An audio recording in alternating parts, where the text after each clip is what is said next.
The unsurpassed, penetrating, and perfect truth is seldom met with, even in 100,000 myriad kalpas. Now we can see and hear it. We can remember and accept it. I vow to make the Buddha's truth one with myself. Homage to the Buddha, homage to the Dharma, homage to the Sangha.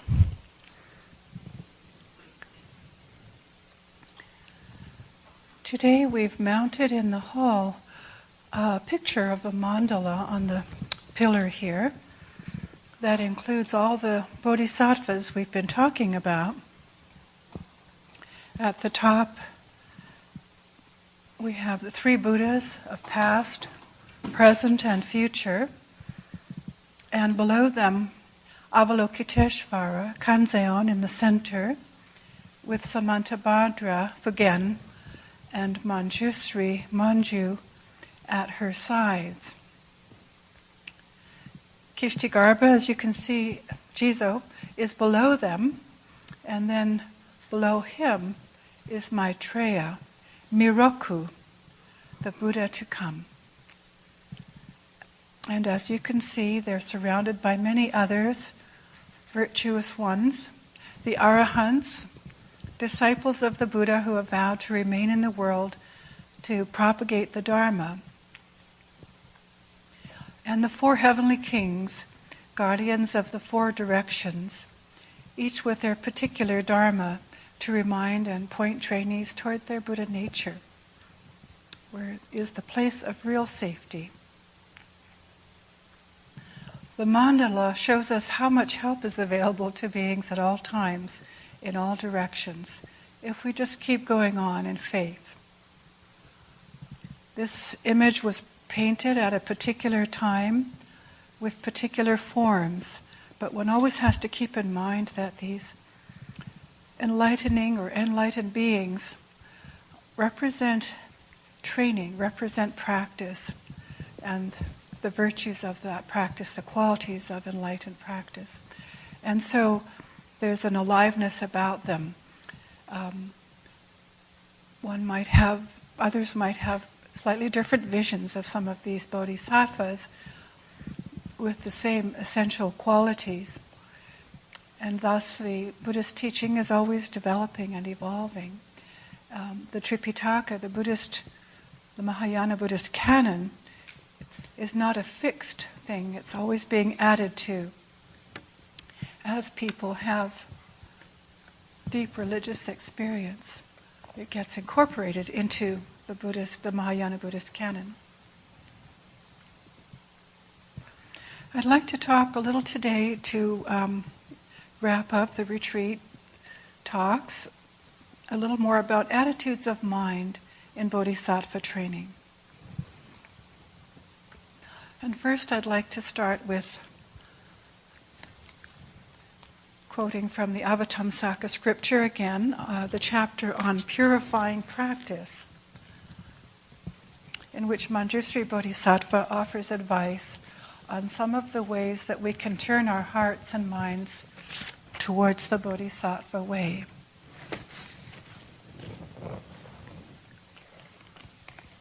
Manjusri said to the Bodhisattva chief in knowledge, "Excellent, O child of Buddha.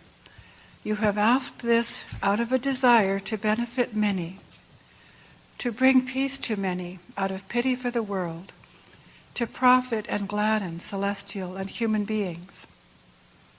Child of Buddha, if enlightening beings use their minds properly, they can attain all supreme qualities," and that includes us, "can have a mind unhindered in regard to all enlightening teachings, can remain on the path of the Buddhas of past, present, and future, never leaving it, even while living in the midst of sentient beings. They can comprehend the characteristics of all things, cut off all evil, harmfulness, and fulfill all good. They will be physically most excellent, like the Bodhisattva universally good," meaning they will have a pure Dharma body. "All of their practical vows they will be able to fulfill, and will be free in all ways, and will be guides for all sentient beings. How can they use their minds so as to attain all the sublime qualities? Enlightening beings at home should wish that all beings realize the nature of home, in quotes, is empty and escape its pressures. While serving their parents, they should wish that all beings serve the Buddha, protecting and nourishing everyone. While with their spouses and children, they should wish that all beings be impartial toward everyone and forever give up attachment, clinging, possessiveness, and so on. When attaining desires, they should wish that all beings pull out the arrow of lust or covetousness and realize ultimate peace. On festive occasions, they should wish that all beings enjoy themselves with truth and realize amusement is not real, not to be coveted. If in palace rooms, they should wish that all beings enter the sanctified state, forever rid of defiled craving. When putting on adornments, they should wish that all beings give up phony decoration and reach the abode of truth. When climbing up in balconies, they should wish that all beings ascend the tower of truth and see through everything. When they give something, they should wish that all beings be able to relinquish all with hearts free of clinging. When in gatherings or crowds, they should wish that all beings let go of compounded things and attain to total knowledge of the truth. If in danger and difficulty, they should wish that all beings be free, unhindered wherever they go.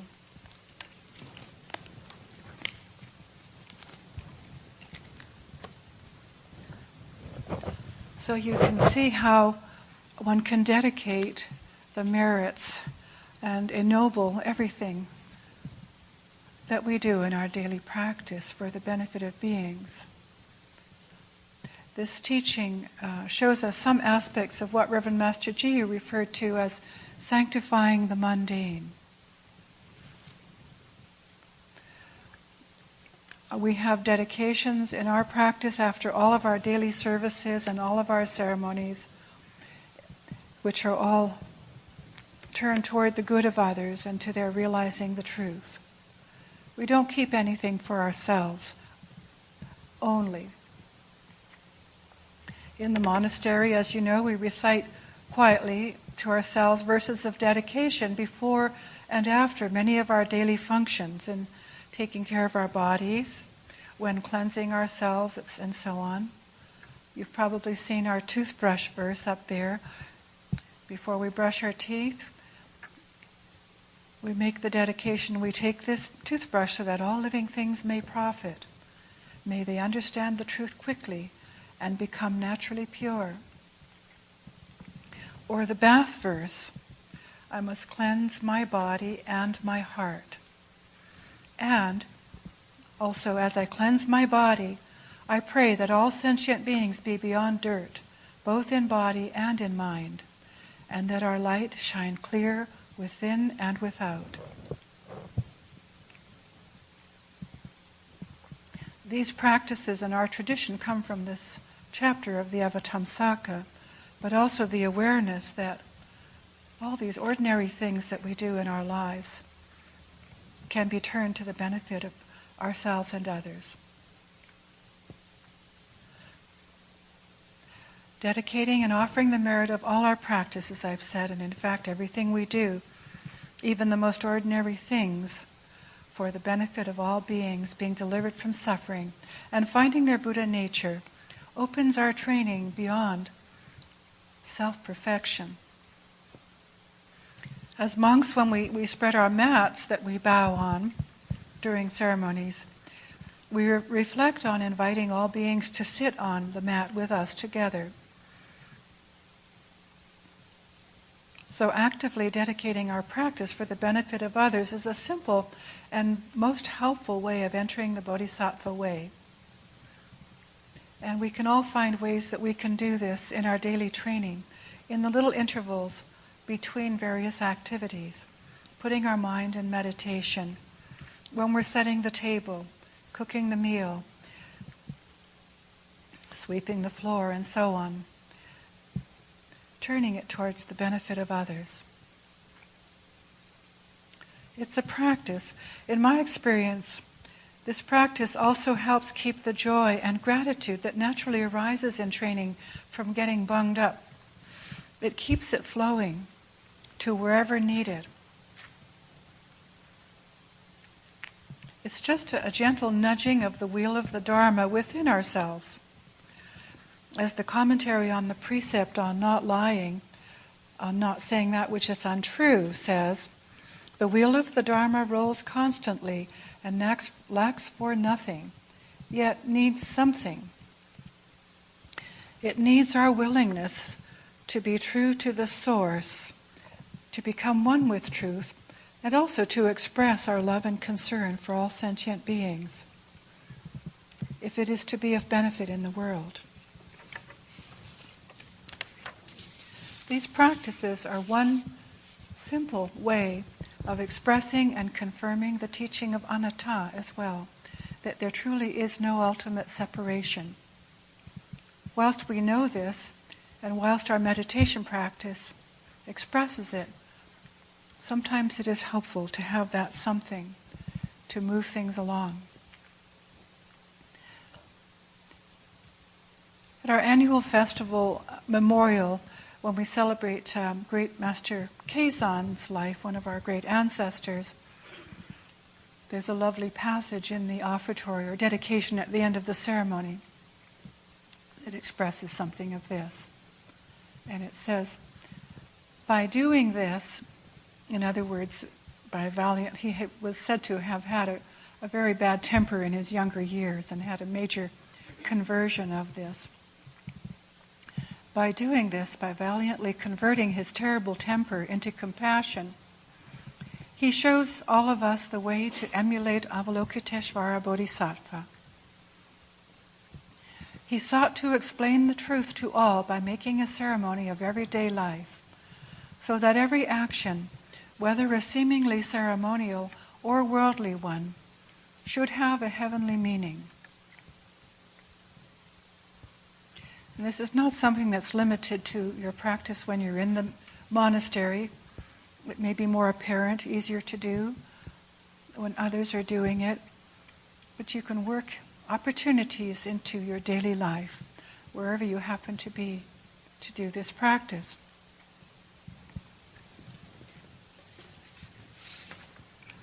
I'd like to look a bit at these 4 wisdoms, this chapter of Great Master Dogen's on the 4 exemplary acts of a bodhisattva that you were given to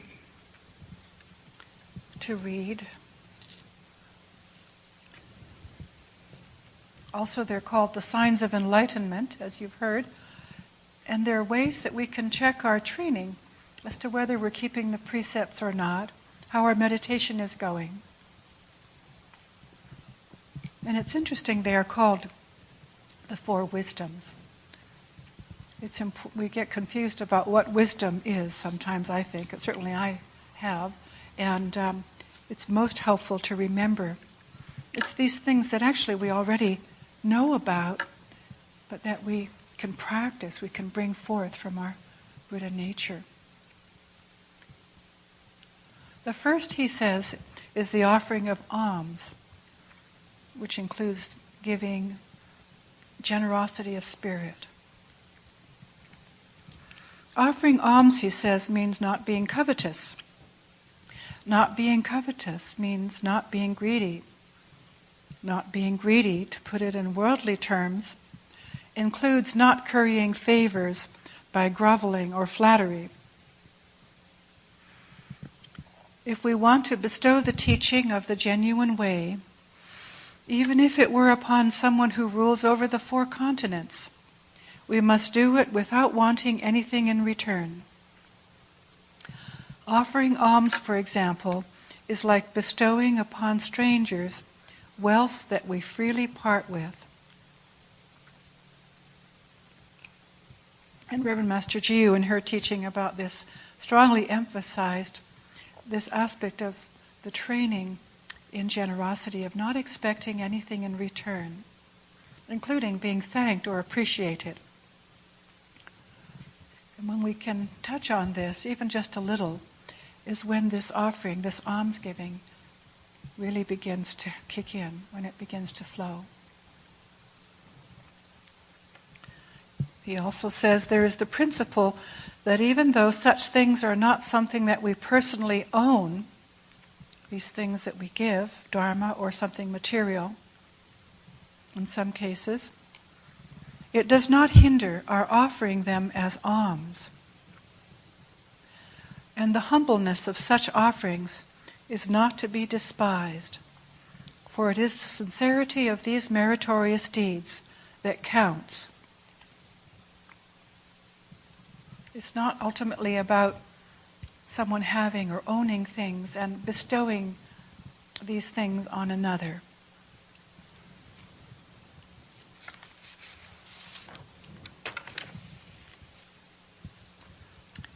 He further says, as a consequence of this statement, which is even if you give alms to yourselves, there can be merit. And how much more so were you to give alms to your parents, spouse, or children?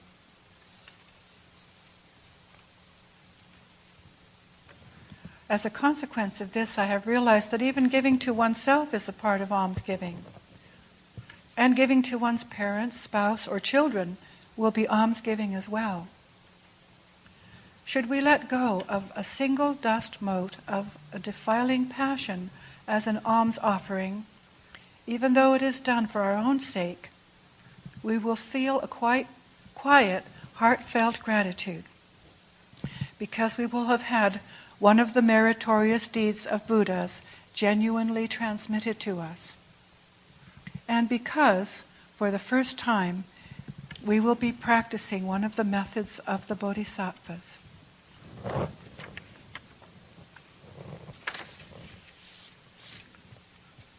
As I've mentioned before, all of our work, all of our Buddhist practice can become an alms offering. And it includes being willing to receive as well. There is a flow of offering that we enter into. In Uchiyama Roshi's little book, in which he does a commentary on his master's teaching, it's called the Zen Teaching of Homeless Kodo, his master being Sawaki Kodo Roshi.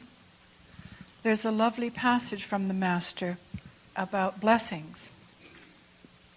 He says, "Heaven and earth give themselves. Air, water, plants, animals, and humans give themselves to each other. It is in this giving themselves to each other," and that's all hyphenated, it is in this giving themselves to each other that we actually live. Whether you appreciate it or not, it is true. The world in which people give and receive things without saying, "Give it to me," is the truly beautiful world. It differs from the world of scrambling for things. This we all know very well. It is vast and boundless. Dogen goes on to talk about the second wisdom, Bodhisattva act, which is tenderness or kindly speech. He says, kindly speech means that when we encounter sentient beings, we first of all give rise to feelings of genuine affection for them and offer them words that express our pleasure in knowing them. To put it more broadly, we do not use language that is harsh or rude.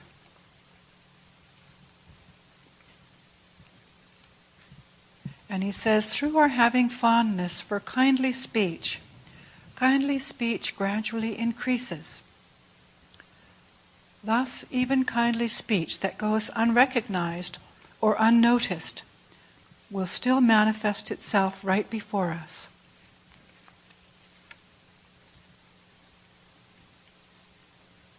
And even when it is good to point out a difficulty someone is having, or to admonish a child or an employee, for example, and so on, should that be necessary, and admonish may not be the best word, point out perhaps, we can work at sitting in that place within ourselves of tender, loving care. It's not easy to do. It's a practice.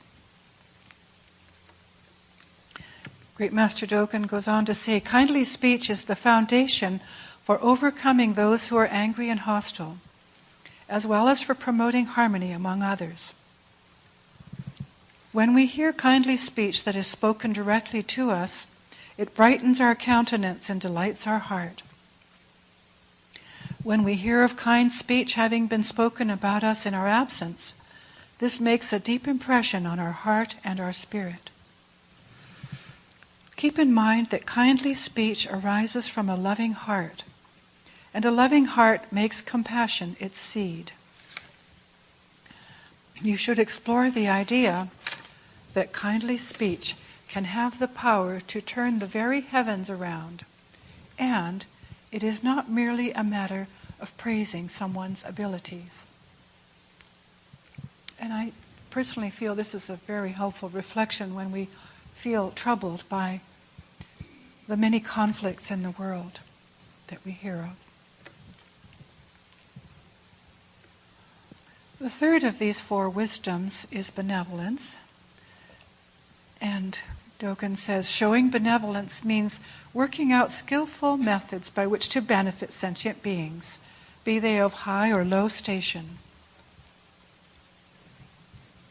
One may do this, for instance, by looking at someone's future prospects, both immediate and far-ranging, and then practicing skillful means to help that person.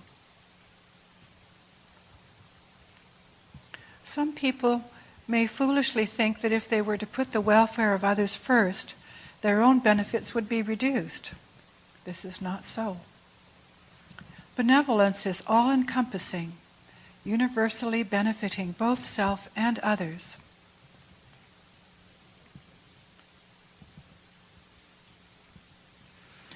So we should act to benefit equally both those who are hostile and those who are friendly, and act for the benefit of both self and other alike.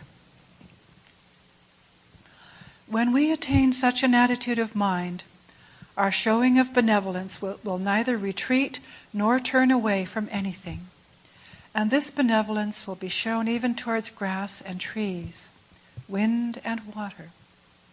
And in all humility, we should engage ourselves in helping those who are given to foolishness, including ourselves.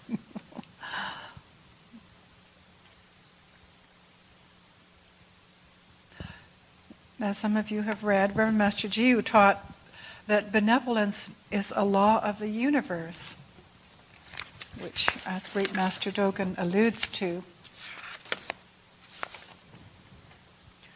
one of my favorite teachings of Reverend Master is on this, printed in Roar of the Tigris, Volume 1. She says, benevolence is obvious in every single thing, even in things that humans have made, like the road out there, for example. The sun bakes it, the cars go up and down on it, the drunks and dogs do various things on it, we walk on it, and it does the very best it can of being a road. Sometimes the strain is so great that it cracks, and then we have to be benevolent to it and mend it.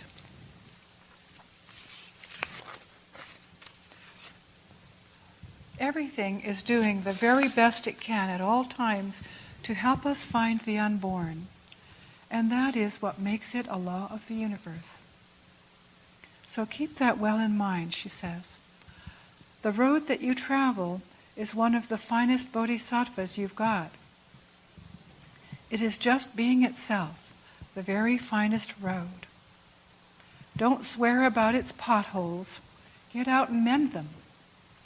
If all you see of the road is its potholes, you will never see its bodhisattvahood, and you will not understand this law of the universe. Something to keep in mind as we're driving home from the retreat tomorrow, perhaps. And she talks also at times about the air that we breathe, that's all around and within us as being benevolent, and about how little we really appreciate it. We usually notice what's wrong with things, like the pollution in the air, but often don't appreciate the fullness of its presence, and how it is already doing its utmost to help all living things. A very different perspective. And even when we look at ourselves, when we're just doing the very best we can, being the very best Ando or person, whoever we might be, this is an act of benevolence. The fourth of these four wisdoms is sympathy. And Great Master Dogen begins by saying, manifesting sympathy means not making differences, not treating yourself as different, and not treating others as different, for instance. The Tathagata was a human being just like other human beings. From his being the same as those in the human world, we know that he must have been the same as those in any other world. When we really understand what manifesting sympathy means, we will see that self and other are one and the same. There follows a passage where he talks about music, poetry, and wine, which may be a little hard to understand. And as I understand this, it talks about seeing that all beings, whether rich or poor, male or female, young or old, whatever our conditions in life, have essentially the same longings and the same needs. It also might mean that we can help those who are perhaps over-imbibing in alcohol and wine and these things that take us off into strange directions. We can make use of all these things to help beings.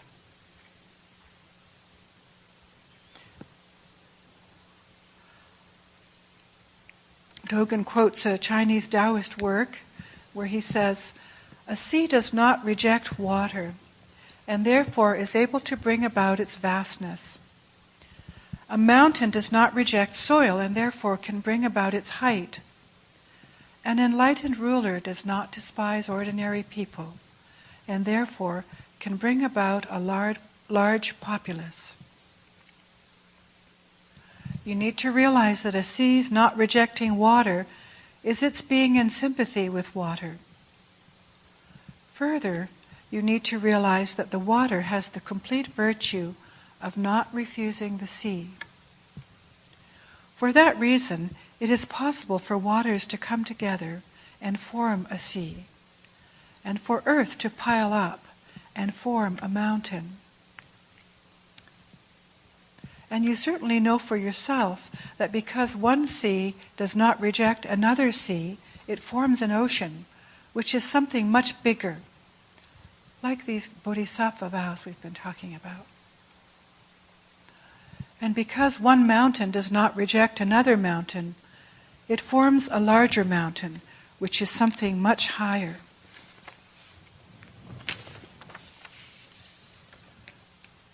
And Dogen, Great Master Dogen, goes on to speak of how an enlightened ruler or leader would function.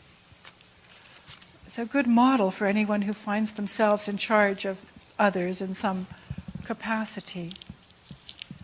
And it also refers to how we relate to the king of our true self, our treasure house within, and that of others.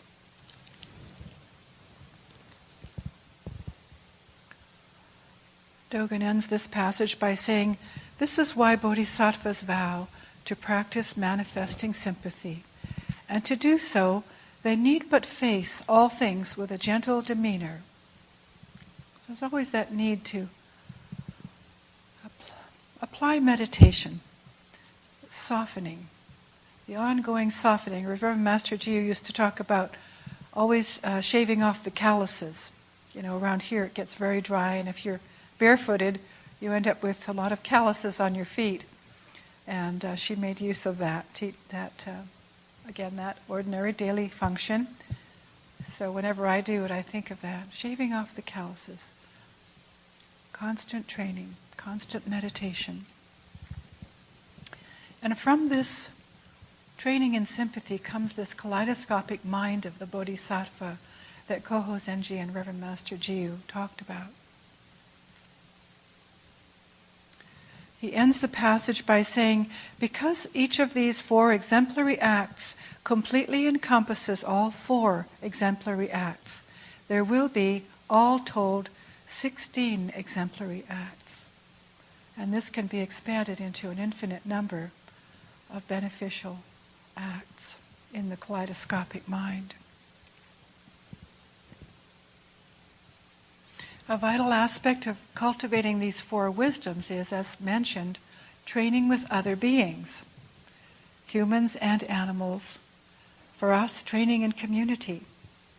I remember some years ago when I was living on my own and paying off some debts, working in the world and chewing on some of the teachings that I'd received and struggling with my koan. It came to mind Reverend Master Jiu's story that she recounts in her diary of her training in Japan in the Wild White Goose, where she's talked with Koho Zenji, her master, received some teaching, and it's time for working meditation, and she goes out in the garden and she's weeding, all the monks are weeding together, and she keeps going off to the edge of the garden because she's thinking about what Koho Zenji has just taught her, and she wants to understand it, and it's going over and over in her mind, and very sincerely trying to understand it. And she finds herself, as she's doing this, suddenly surrounded by some of the other monks, form a circle around her and include her in the work. And then she sort of veers off again into another corner of the garden, and she's thinking, what does he mean by that? And again, the circle of monks around her, and apparently this happened a few times until she began to realize that is where the training happens. One can let go of understanding in that sense and practice together. And that's where the training manifests. In Dogen's teaching in the Tenzo Kyokun, his Chiji Shingi, which are his instructions for the senior officers of a monastery, he's always encouraging the senior monks to consult with each other, and of course also with the abbot or abbess. There's a constant flow, or should be, of consultation and working together. This is the ideal. And a good model, really, for community in any situation. And it highlights the importance of taking refuge in the Sangha with all of these teachings. These 4 wisdoms overlap and interact with the paramitas, of course.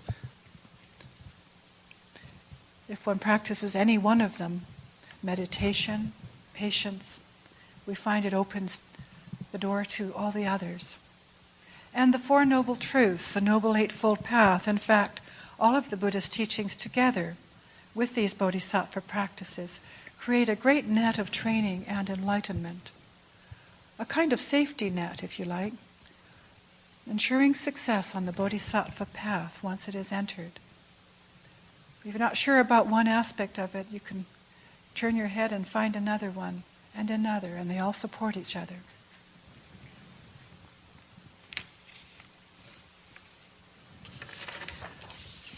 To finish, I'd just like to talk a little bit about Bodhisattva vows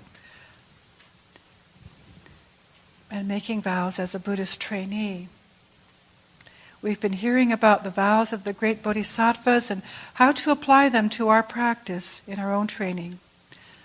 The vows inherent in taking and following the Buddhist precepts in our daily lives are, of course, the foundation of training in our serene reflection meditation tradition. And as we practice these precepts, as well as commit to doing our meditation as best we can, we gradually come to live more and more in harmony with the unborn Buddha nature. We don't, of course, require anyone to make vows of training. Really, we just step on the path and start walking, start meditating, bring our mind to where we are now. After some time in training, however, we may be moved by a sense of resolve to do something specific about ourselves. So some of us may find it helpful to make specific vows to help change the course of our karma. Marriage vows, for example, the vows to look after one's children or students. In my training, in addition to monastic vows, it has occasionally come up to make a vow to make use of certain talents. For example, only in the service of the eternal, or what might be perceived as a talent, which is really just an ordinary functioning in daily life. But it has come up to direct it in the service of the eternal, the three treasures, as I could see myself becoming attached to certain benefits of training. It was a way of directing the future course of my karma towards the Bodhisattva way and away from selfishness.